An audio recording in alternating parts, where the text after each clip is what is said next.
to college with Mike Lodge in Columbia, Missouri. Was there for a long time. I've worked with kids and youth for my entire life, from the time I was a young person. I used to go, my mom was a high school teacher, or an elementary school teacher. So even as a kid, I used to go and I worked with youth all those times. After I got out of college, I joined this business organization, and I got my first taste of seeing what a motivational speaker was. And from that point on, I kind of had an inkling or an idea of what I wanted to do with my life. Made some decisions, wanted to get started years ago, and as you find out in life, and many of you will as you get older, you have certain circumstances that you have to deal with. Certain things that happen in life, and you get put into a position to where you feel like you can't do something beyond where you already are. So that's kind of what I want to talk to you about today. And just basically not letting your circumstances dictate your life and who you can be. And I titled it, Be a Transformer and Not H2o. Now, how many of you know what transformers are? Come on, people, participation. Participation. How many of you know what transformers are? Can you tell me what a transformer is? It's like a robot that transforms. Transforms into... In the general context of the word transformer, it could just be any robot, really. Exactly. It transforms into stuff. Basically what I mean with the transformer, and thank you, is that a transformer can transform into whatever it needs to be. Whatever the circumstances are, that transformer is going to transform into something. But it has a choice on what it transforms into. How many of you know what H2o is? Water, exactly. You guys are paying attention to science class. That's a good thing. Water, just like a transformer, transforms itself. However, water only transforms when its outside circumstances tells it what to do. Am I correct? Whatever container you put water in, that's what it's going to be. And also the condition it's in, because we know that water is either solid, liquid, or gas, right? Right? We learned this in science class? Yep. Yes. Yes, thank you very much. You're welcome. So that's what we're here to talk about. I'm here to talk to you about not letting your circumstances dictate who you are, where you should be, or where you can be in life. One of the things that controls us so much and makes us have such difficulties with moving on is so many people are afraid of change. Change is something that we need to embrace. And here's what you need to understand. Change is the only constant that you will have in your life. The only constant you will ever have in your life is change. Change will always happen. Every day you're getting older. Every day the molecules and everything within your body changes. Everything in life has to do with change, and change is something that should be embraced and something that we should not be afraid of. Our life consists of moments. Every single moment, every single second that goes by, one moment just went away. And what we have to learn to do is focus on those things that are good that happen in our life and focus on where we are in the moment. A lot of times we have difficulty in our circumstances because we get fixated on something that happened to us, something bad, something that may have made us upset, something that may have touched us the wrong way. And we get stuck in that moment. However, as I said, time keeps moving. Every moment keeps going by. So we shouldn't get focused so much on something that happened. It happened, take the experience, learn from it, and move on to the next thing. But remember, life is moment by moment. It's not something that just happens to you and then you keep reliving that thing. You have to let things go and let things take their course. But don't let your circumstances dictate how you are the rest of the day. How many of you wake up in the morning sometimes and you stub your toe, and what's your first thought? Today's going to be a bad day. And you're smiling because you know what I'm talking about, right? You think that, but it doesn't have to be. Remember, moment to moment, the next moment can be something totally different than that first moment that you had. So don't allow certain moments and certain instances to just take over. And like I said, take those past lessons, take those past events and past things that happen, learn from them. Take something of learning from everything that happens to you, but don't hold on to it. Take the lesson, feel that emotion in that moment, but let that emotion go and keep moving on to the next thing. Look towards the future. Future is what we're all about. We all want to have brighter futures, right? What do you want to be when you get older? Specialist, that's a great thing. I think that's wonderful. And that's the thing you need to focus on. But in order for you to get there, you have to focus on what? The moment, the current moment, and doing what you need to do today to change your circumstances, whatever they are, and move on to the next thing. Everybody with me so far? Yeah. All right, now the next thing we need to do is to develop confidence. I know that's the thing that a lot of people struggle with. I myself struggle with that. As I told you, years ago, I decided that I wanted to be a motivational speaker. That's been my dream for over 12 years. But the thing that has kept me from stepping out and doing what I wanted to do, didn't have the confidence to do it. I feel like I speak pretty well. Do you guys agree? Yes. Thank you. Yes. And I feel like I can deliver a message. I feel like I have something to say. But I just had this thing because I had no experience. I had no training in public speaking or any type of speaking. I've worked many jobs. I had jobs where I would exceed and go above and beyond what was expected of me. However, I wasn't getting the promotions that I should get. So I had this lack of confidence to really move on and try to do what it is that I felt like I should do. So how do we develop self-confidence? Does anybody have any idea what you can do to help develop self-confidence? You spoke to me before? Anybody? Anybody? You hit it on the nail. One thing that you can do, find something that you're very good at. Find something that you're good at and something that you're passionate about, that you feel like when you do that thing, you're sitting on top of the world. You said helping special needs people is something that does that for you. Anybody else have something that when you do it, you just feel like you're on cloud nine, like nothing in the world can knock you from that pedestal? Anybody else? You do. Good. Anybody else? Nobody else in here? That's one thing that you can do, because when you're passionate about life, when you have something to look forward to, something that you just love doing, that will help bring you more happiness, and happy people tend to have more confidence. And another thing that you can do is when you're dealing with confidence and you want to build your self-confidence, you have to see yourself where you want to be. As this young man said, he sees himself as a special ed teacher when he gets older. You have to be able to put a picture in your mind of where you want to be. What is it that you want to do? I told you my dream. My dream was to be doing what I'm doing now, and I've gotten started, and it's a wonderful thing. Well, I'm going to tell you a story about a young man, 16 years old, in St. Louis, Missouri. His name is Jalen Bledsoe. He owns a $3.5 million company that's international. He didn't come from a great home. His mom, she came from a pretty dysfunctional background. So she never saw anything beyond where she was. She couldn't see anything great happening in her life because all she saw was dysfunctional parents when she was in her home. And so she created a similar environment in her home. So when this young man decided that he wanted to do something more, he figured out that he was good with computers, he really liked working with them, found a program, and he decided, you know what, I can start my own company. I want to do this. But his mom had limited vision. His mom couldn't see beyond. But this young man was able, through reading books, through studying, through learning what it is he wanted to do, he started to get a picture in his mind that, you know what, just because my mom doesn't see this for me, I see it for myself. And when you put a picture in your mind so strong that, hey, you know what, I can do this, it'll start to help build and raise up the confidence that you have in another thing. And something else that you can do is start changing the way you talk to yourself. Some of the most negative talk that you will ever hear or experience is the things you tell yourself when you're looking in the mirror. Some of you are here for whatever reasons. You had some troubles at home, you had some troubles at your other schools, things happen in life, and you start developing this negative feeling about yourselves. And I'm here to tell each and every one of you, you have something great that's inside of you. Every last one of you has something great. Whether you believe me or not, you have something great. You have the ability to do anything in the world that you set your mind to. Anything. And it's all about belief, and it's all about how you talk to yourself. When you do things wrong, how many of you have done something that you just felt completely bad about, and you go, I'm so stupid? Everybody in the room should raise their hand. And sometimes what we do with that is we take it to the extreme and we start believing because we tell ourselves that so much.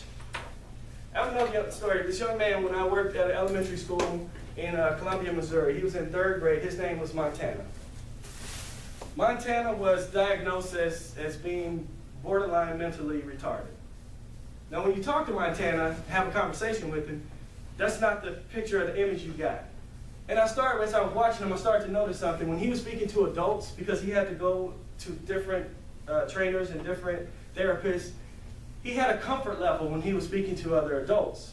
So he can carry on a great conversation, and he had more in him than what those test results said. And I noticed when he was around his peers, he didn't feel so good. And also with his work. Now hear me, I said he's third grade. I used to work with him with these little flashcards with words, and these words would say it, he, she, 3 two-letter words. He couldn't get them. I was doing math problems with him. He couldn't add +1. So this is what I was dealing with. And so I'm looking at this kid, and I watch him walk down the hallway, head always down. And one day I said, you know what? You got to do something to change this. What can I do? I'm doing the best I can as far as the academics and working with him where he should be. But I said, you know what? Maybe if he starts talking differently and thinking differently about himself, maybe things will change. So one day I said, who are you, young man? He said, Montana. I said, okay, tell me something about you, Montana. And this is what I got, silence.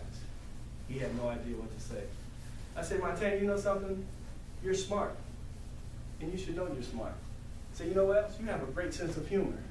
You're funny. And anything that you want to do in life, guess what? You can do it, nothing can stop you. So I said, when I talk to you, when I ask you who are you, you say, I'm Montana, I'm smart, I'm funny, and nothing can stop me. And we did this every day. Every day, sometimes multiple times a day. I say, who are you? I say, I'm Montana. I'm smart, I'm funny, nothing can stop me. The other therapists got a hold of this and they thought, oh my God, this is great. It's great what you're doing for him. They thought it was kind of cute. But what I started to notice is that as he started talking better about himself, he started to feel better. And when he started to feel better, when we started working on these little things at school, his confidence was better because he started telling himself something different. He had a different program going in his mind and said, you know what? I'm not stupid. I can do more. And so with that, as we started doing those flashcards, started improving. The words, he started improving. And as he started improving, guess what? What happened to his confidence? What do you think happened to his confidence? It was boosted. And as he felt better about himself, when he started saying, I'm Montana, I'm smart, I'm funny, nothing can stop me, what did that do for him? That boosted his self-esteem just a little bit more. And as he did that, when we would go work on the different words and different things he had to do, he felt a little bit better going into it, which means his performance was what? A little bit better. And as his performance got better, he saw himself differently. So when he spoke and I said, who are you? He said it with conviction. And I noticed not only did his schoolwork improve, but I noticed when he was with the other kids, that improved as well. Because he developed something in him. He saw something different, and he started speaking differently to himself. And you know what you guys can do? You all can do the same thing. I don't care what is going on in your world. I don't care what has happened to you in the past. I don't care what is happening to you right now. Some of you may have some things at home that are difficult. Some of you may have some difficulty here. But it can all change. It's all right up here. It's all in your mind. It's all a mindset. You change the way you think. You change the way you see yourself. You change where you see yourself in the future. And you change how you talk to yourselves. I guarantee you your confidence will start to boost. And here's another thing to think about. You want to build your confidence? Get around people who are going to encourage you. Get around people who are going to tell you that you're smart. Get around people who are going to tell you that you can do anything. Some of you may not hear that at home. I understand that. And that was the same scenario I was telling you about that young man from St. Louis. Oh, and the thing I forgot to tell you about him, that's my little cousin. So I know his mom. I know the dysfunction that he had in his home. And he has since moved on and he's with his father now. His father had a bigger picture. But because this young man decided that, you know what? It's not great here where I am. It's not great waking up every morning, having this dream, and then having the one person who is supposed to be the one that pat me on the back the most and telling me that I can do it, telling me, oh, you can't do that. These are pipe dreams. Why don't you do something real, something that you can really do, like play sports?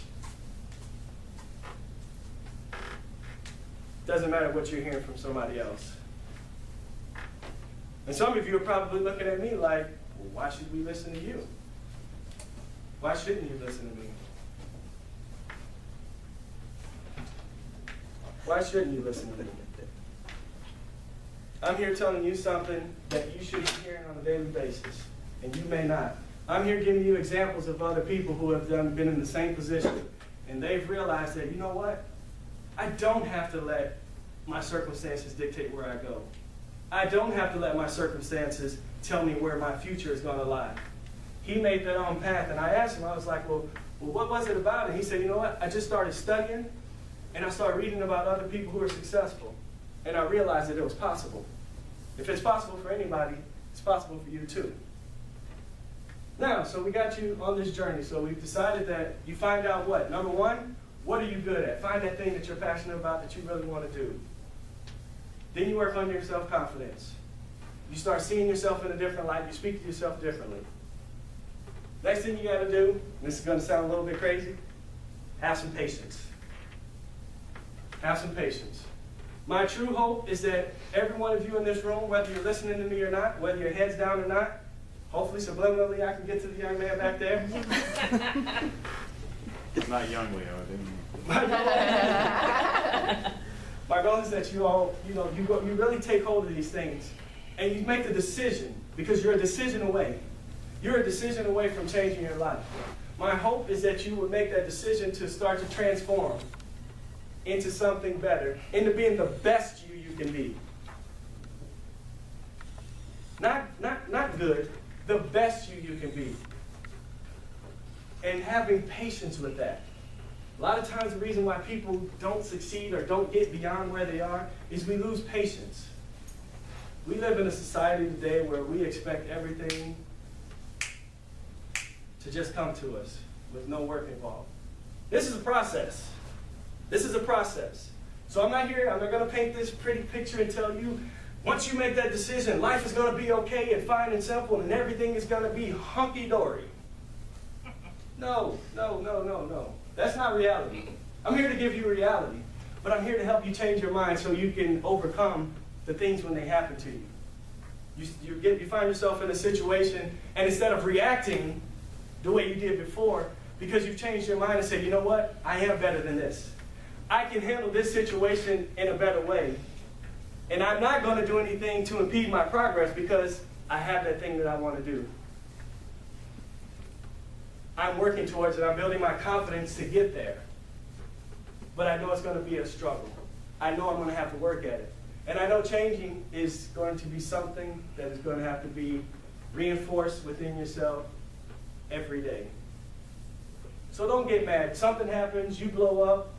Okay, it happens. Pick yourself up, dust yourself off, say next time, I'm going to handle the situation just a little bit better. Everything happens one step at a time. Can anybody tell me how you eat an elephant? One bite at a time. One bite at a time, thank you. And very carefully. That is good. One bite at a time. And it's the same thing if you're going to make some changes in your life, if you want to bridge out of here. Step by step, day by day. It's one step at a time. One step at a time. And don't get caught up in comparing yourself to other people. Don't get caught up in comparing yourself to other people. One of the most valuable lessons that my mom always taught me at a very young age, because I had an older brother. How many of you have older siblings? How many of you find yourself trying to catch up and be like your older sibling? It happens. Don't compare yourself to other people. It's your destination, and your time is your time. So don't get caught up in comparisons. We do that all the time. That's what we do in our society. How many of you are sports fans? And we always hear about what? Michael Jordan versus LeBron. Barry Weather, blah, blah, blah, this. Exactly. And just there's so much comparison and so much of this going on. Very easy to do. But in your life, don't get caught up into that. Don't worry about what other people are doing. Don't worry about how their progress is. Now, can you use other people as benchmark? Absolutely. But don't let that dictate your life. Don't let that be so consuming in you that you want to be like such and such, or they're progressing faster than me, or they're getting better, whatever than you. Your life is your life. You go at your own pace. You go at your own rate. I want to read a poem about attitude to you guys. We spoke about that a little bit ago. It says, our lives are not determined by what happens to us, but by the way we react to what happens. Not by what life brings us, but by the attitude we bring to life. A positive attitude causes a chain reaction of positive thoughts, events, and outcomes. It is a catalyst, a spark that creates extraordinary results. Attitude. How many of you have heard your teachers talk to you about attitude? Now, come on now, I know everybody here should have their hands up. We all have to have an attitude adjustment from time to time. I'm sure sometimes your teachers have a bad day and they may snap at you a little bit, and you're probably thinking, hey teacher, you're telling us to be cool, what about you? Yep. Am I right? So you got a smile on his face, I know that he's one of those guys. But guys, just whatever you do, never, ever, ever give up on your goals and dreams in life. Never give up. There are going to be many bumps in the road. You're going to have many hard times. You're going to have many challenges. But the one thing that you can't do, there's one surefire way to be a failure in life, and that's to just give up. Whatever it is you choose to pursue, give it everything you got. Don't let go. Sometimes our plans might have to change. Sometimes we may have to go in a little bit of a different direction. But don't ever, ever, ever quit on anything that you set your mind to in life. The most important thing, the only surefire way for you to never succeed is for you to quit. And don't listen to the naysayers.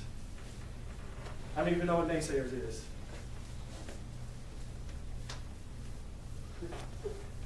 Don't listen to people that tell you you can't do something. Most of the time when people tell you you can't do something, it's because they believe that they can't. You can do anything in life that you choose to do. And I believe that. I want you to believe that.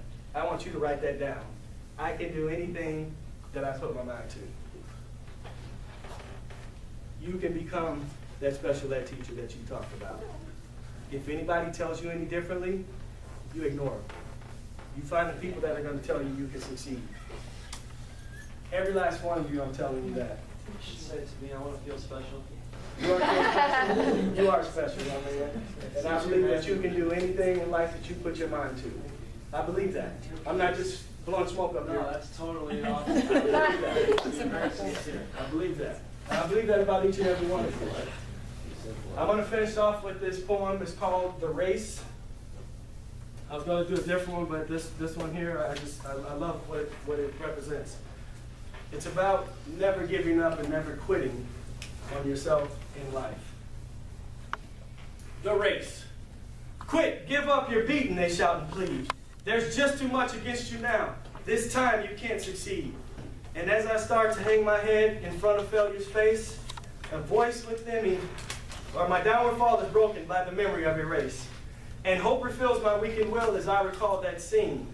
For just the thought of that short race rejuvenates my being. A children's race, young boys, young men, how I remember well. Excitement sure, but also fear, it wasn't hard to tell. They all lined up so full of hope, each thought to win that race. Or tie for first, or if not that, at least take second place. And fathers watched from off the side, each cheering for his son. And each boy hoped to show his dad that he would be the one. The whistle blew and off they went, young hearts and hopes afire. To win, to be the hero there, was each young boy's desire. And one boy in particular, whose dad was in the crowd, was running near the lead and thought, my dad will be so proud. But as he speeded down the field and crossed a shallow dip, the little boy who thought to win lost his step and slipped. Trying hard to catch himself, his hands flew out to brace, and mid the laughter of the crowd, he fell flat on his face. So down he fell, and with him hope, he couldn't win it now. Embarrassed, sad, he only wished to disappear somehow. But as he fell, his dad stood up and showed his anxious face, which to the boy so clearly said, "Get up and win the race." He quickly rose, no damage done, behind a bit, that's all, and ran with all his mind and might to make up for his fall. So anxious to restore himself, to catch up and to win, his mind went faster than his legs, he slipped and fell again. He wished that he had quit before with only one disgrace. I'm hopeless as a runner now. I shouldn't try to race. But in the laughing crowd he searched and found his father's face, that steady look which said again, "Get up and win the race." So he jumped up to try again, 10 yards behind the last. If I'm to gain those yards, he thought, I've got to move real fast. Exerting everything he had, he gained 8 or 10. But trying so hard to catch the lead, he slipped and fell again. Defeat, he lay there silently, a teardrop from his eye. There's no sense running anymore. 3 strikes, I'm out, why try? The will to rise had disappeared, all hope had fled away. So far behind, so error prone, a loser all the way. I've lost, so what's the use, he thought, I'll live with my disgrace. But then he thought about his dad, who soon he'd have to face. Get up, and echo sounded low. Get up and take your place. You were not meant for failure here. Get up and win the race. With borrowed will, get up, it said. You haven't lost at all. For winning is not more than this, to rise each time you fall. So up he rose to win once more, and with a new commit. He resolved that win or lose, at least he wouldn't quit. So far behind the others now, the most he'd ever been, still he gave it all he had and ran as though to win. 3 times he'd fallen stumbling. 3 times he rose again. Too far behind to hope to win, he still ran to the end.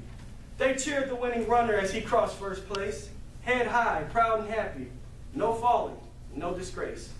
But when the fallen youngster crossed the line last place, the crowd gave him the greater cheer for finishing the race. And even though he came in last with head bowed low and proud, you would have thought he won the race to listen to the crowd. And to his dad he sadly said, I didn't do so well. To me you won, his father said. You rose each time you fell. And when things seem dark and hard and difficult to face, the memory of that little boy helps me in my race. For all of life is like that race with ups and downs and all. And all you have to do to win is rise each time you fall. Quit, give up your beating, they still shout in my face. But another voice within me says, get up and win the race. And that's the message I leave with you. Get up and win the race. I don't care what's happened to you. I don't care what you're dealing with. I don't care what people are saying about you. You have something in you that's far greater than anybody has ever told you, far greater than you realize yourself. Don't let any defeat hold you back or stop you from continuing to fight to be the best you can be.